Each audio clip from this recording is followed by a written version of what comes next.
It is 3 in the morning on the Kenai coast, and the silence is wrong. Somewhere past the alder thickets, 800 pounds of brown bear is moving toward your camp, and you have exactly one tool standing between you and a fight you do not want to have. A bolt-action rifle that has to feed, fire, and cycle in temperatures that turn lesser steel brittle, in mud that swallows weaker mechanisms whole.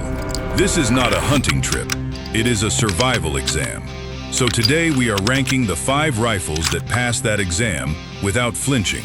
The ones Alaska's own guides trust with their own lives on the line.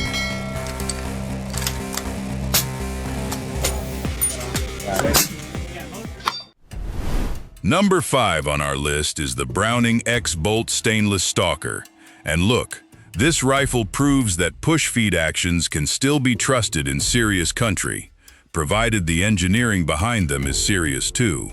The receiver and barrel are stainless steel with a matte finish, built specifically to fight off the salt-heavy moisture rolling in off the coast.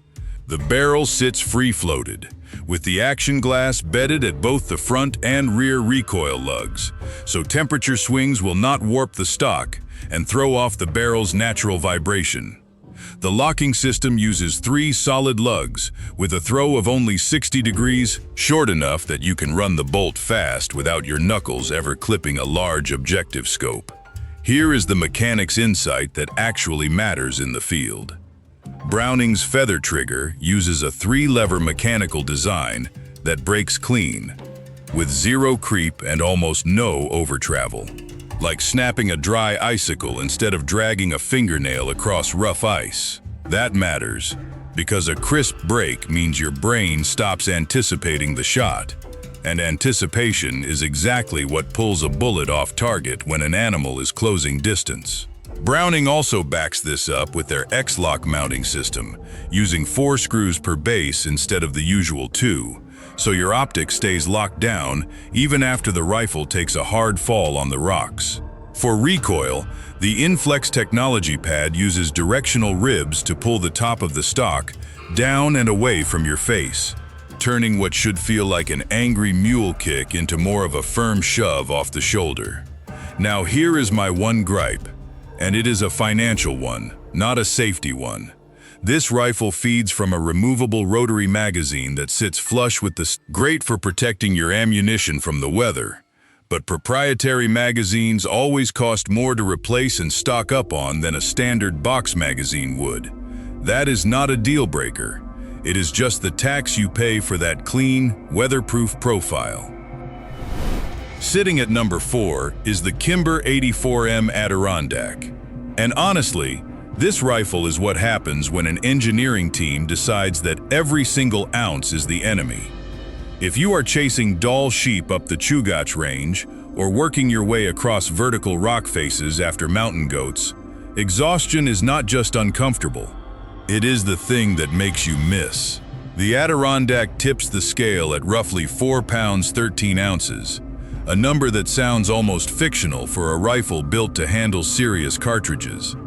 Here is the mechanic's insight. Kimber did not just slap a light barrel on a standard action. They scaled the entire receiver down to match short-action cartridges like .308 Winchester, 6.5 Creedmoor, and 7mm .08 Remington, stripping away every bit of steel that a one-size-fits-all receiver would normally carry as dead weight. They went further and spiral-fluted the bolt body itself, which does 2 jobs at once. It sheds mass, and it gives ice and grit somewhere to escape, instead of binding up the action when the temperature drops. For the feel of it, the trigger brake on this rifle is light and immediate, almost ghost-like compared to a standard hunting rifle, snapping clean before you even feel like you have finished the squeeze. The Adirondack still carries a true Mauser-style claw extractor, which means you get full controlled round feed reliability.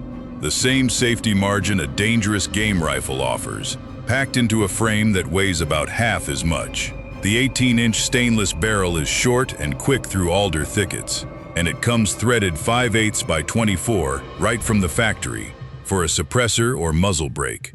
pillar bedding combined with glass bedding keeps this rifle shooting sub-minute of angle despite carrying almost nothing in the way of bulk. Now here is my gripe, and it is a performance quirk, not a build quality issue. When you strip this much weight out of a rifle, physics sends the bill straight to your shoulder.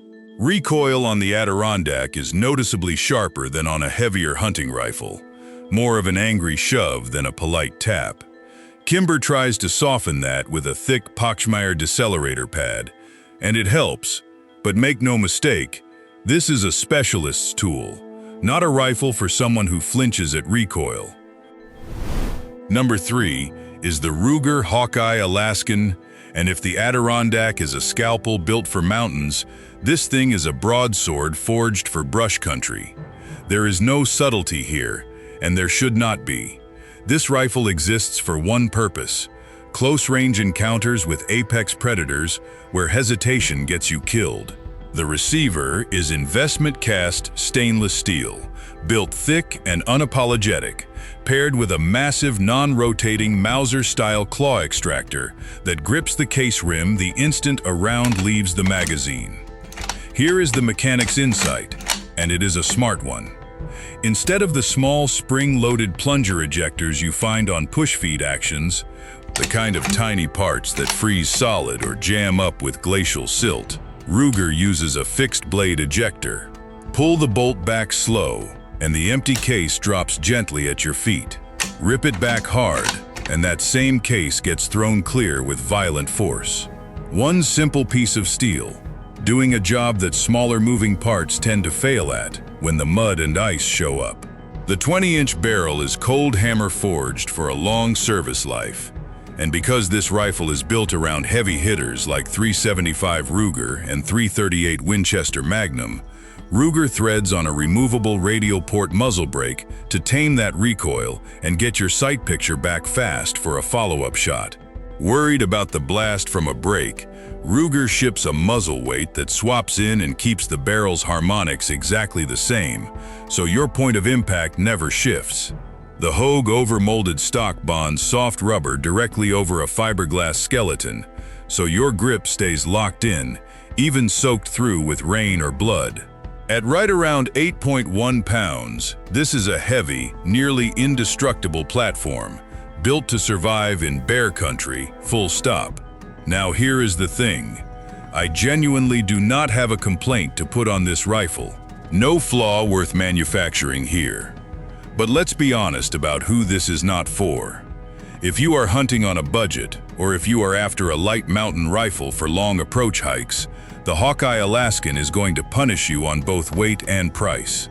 This is a rifle built for people who have already decided that stopping power matters more than comfort. I know some of you are already typing in the comments that .375H and H is the only real answer for dangerous game, so go ahead and make your case.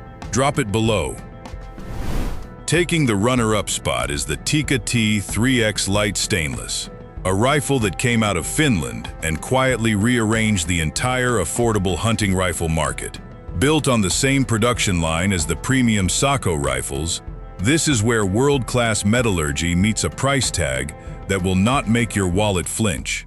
The action is a two-lug push-feed design, machined to tolerances so tight that it cycles with a glass-smooth feel that completely undersells how serious this rifle actually is.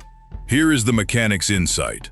The barrel is cold hammer forged at the Sako facility, meaning the barrel blank gets hammered from every direction around a hardened mandrel, transferring a mirror image of the rifling straight into the bore. That process eliminates the need for a lengthy barrel break-in period, and it is exactly why Tikka can confidently promise sub-1 minute of angle accuracy straight out of the box with quality factory ammunition. Tikka also widened the ejection port on this generation, which means an empty case has nowhere to get hung up, and if your magazine ever runs dry mid-hunt, you can drop a single round straight into the chamber by hand without a fight. The modular synthetic stock lets you swap the pistol grip insert to change the angle your trigger hand sits at, adjusting for prone shooting or standing offhand without buying a new rifle. The stock cavity is foam-filled too, which kills that hollow, rattling sound plastic stocks tend to make when they knock against deadfall in heavy timber. Weighing in between 6.2 and 6.6 pounds depending on caliber, this rifle moves through the woods like it weighs nothing at all. Now here is my one gripe, and traditionalists will not let this one go. This is a push feed action, not a controlled round feed. In dangerous game country, some guides treat that distinction as a hard line. In practice, Tikka's tolerances are tight enough that the reliability gap has nearly closed. But if you are the kind of hunter who wants a claw extractor gripping that case from the moment it leaves the magazine, this will always be the one asterisk next to an otherwise flawless rifle.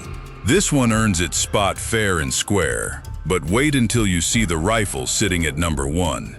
It is not just a great rifle.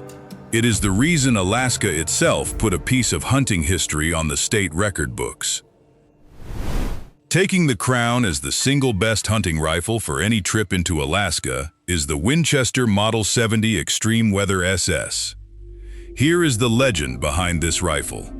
Long before any of the guns we just covered existed, the Model 70 earned a nickname that no marketing department could ever invent: the Rifleman's Rifle. The original pre-64 version built its reputation on a Mauser-style controlled round feed system, so trusted that professional hunters built their entire careers around it. Winchester wandered away from that design for decades to cut costs, before finally coming home to the system that made the rifle famous in the first place. The trust runs so deep that in 2014, the state of Alaska officially recognized the pre-64 Model 70 as one of its symbolic firearms. Let that sink in. An entire state put this rifle in its history books. Now here is the mechanic's insight that separates this rifle from every other name on this list. The receiver is forged from a single block of steel into a square-bottom design, giving it more surface contact and better recoil distribution than the round receivers used on cheaper actions. The claw extractor on this rifle is massive and non-rotating, snatching the case rim the instant it leaves the magazine. Full control every single time, even in a chaotic, high heart rate moment. The fixed blade ejector lets you choose your own ejection speed. Pull slow and the brass drops quietly at your boots. Pull hard, and the chamber clears violently for a fast follow-up shot. But the real engineering miracle is hidden where the action meets the stock. Winchester partnered with Bell & Carlson on a hand-laid composite stock, layers of fiberglass, Kevlar, and graphite soaked in epoxy gel coat, then reinforced with ground glass fiber polyurethane. Buried inside that shell is a one-piece aluminum bedding block running the full length of the action. The receiver bolts directly to that aluminum, creating a mechanical bond that does not care whether you are at -50 degrees on a winter caribou hunt or out in blazing summer heat. Cheaper rifles shift their zero when the weather turns. This one simply does not move. Compare that to everything else on this list. The Browning gives you push feed convenience, but not this level of feed control. The Kimber gives you a featherweight build, but sacrifices recoil comfort. The Ruger gives you brute toughness, but at a heavy cost in weight. The Tikka gives you incredible value, but trades away controlled round feed entirely.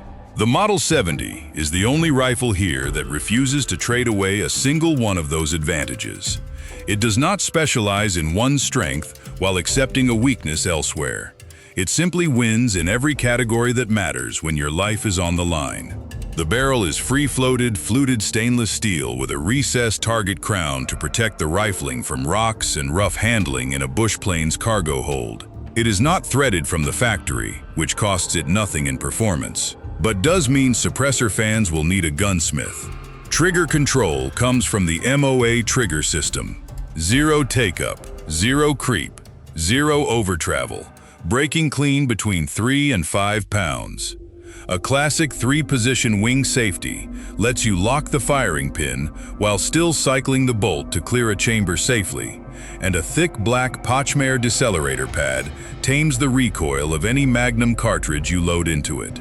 Chambered in .338 Winchester Magnum, this rifle carries enough bone-crushing power to stop a charging grizzly and enough flat shooting range to take a caribou across an open river valley.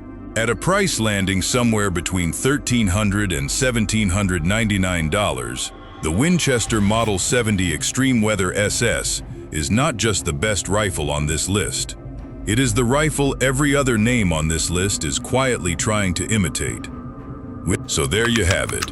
5 rifles, 5 completely different philosophies, all built to survive the same unforgiving stretch of wilderness. Whether you carry the feather-light Adirondack up a sheep mountain, or you sling the bear-stopping Hawkeye Alaskan into thick brush, the lesson stays the same. In Alaska, your rifle is not a toy. It is the line between coming home with a trophy or not coming home at all. If you are heading north this season, do your homework, trust your platform, and never bet your life on a rifle you have not put rounds through yourself. Watch your 6. I am out.